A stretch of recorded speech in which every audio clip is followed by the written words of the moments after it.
ایک بار کی بات ہے، نورستان کے نامی ملک میں بادشاہ اور ملکہ رہتے تھے۔ اللہ نے انہیں دو جڑواں شہزادیاں عطا کیں۔ دونوں ایک جیسی خوبصورت تھیں مگر فطرت میں کچھ فرق تھا۔ بڑی شہزادی نور نرم دل، پیاری اور سب سے محبت کرنے والی تھی، جبکہ چھوٹی شہزادی ناز بہادر، سمجھدار اور ہر مشکل میں دوسروں کا سہارا بننے والی تھی۔ دونوں بہنیں ایک دوسرے سے شدید محبت کرتی تھیں اور کبھی الگ نہ ہوتیں۔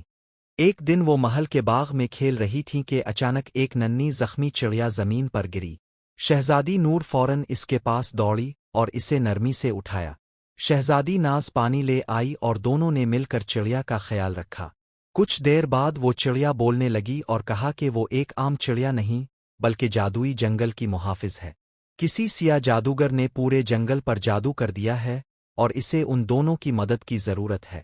شہزادیوں نے ایک دوسرے کی طرف دیکھا اور بغیر ڈرے چڑیا کے ساتھ جانے پر راضی ہو گئیں۔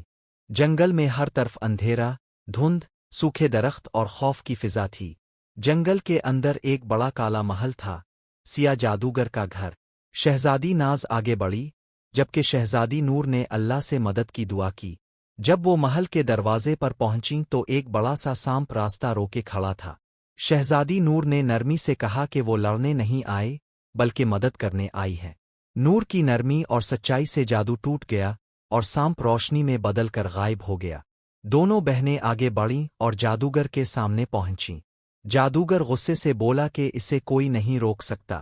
شہزادی ناز نے ہمت سے کہا کہ ظلم کبھی زیادہ دیر نہیں رہتا، سچ اور بھلائی ہی اصل طاقت ہے۔ شہزادی نور آگے بڑھی اور زخمی چڑیا کو جادوگر کے سامنے رکھا۔ چڑیا اچانک روشنی میں لپٹی اور ایک نوری پری میں بدل گئی۔ اس پری نے جادوگر کا سیاہ عصا توڑ دیا اور پوری وادی میں روشنی پھیل گئی۔ جنگل کا سارا جادو ختم ہو گیا، درخت ہرے بھرے ہو گئے، جانور خوش ہو گئے اور سکون لوٹ آیا۔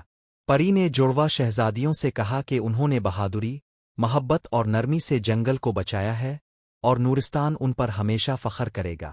دونوں بہنیں خوشی سے محل واپس آئیں۔ بادشاہ اور ملکہ نے انہیں گلے لگایا اور ان کی بہادری پر خوشی ظاہر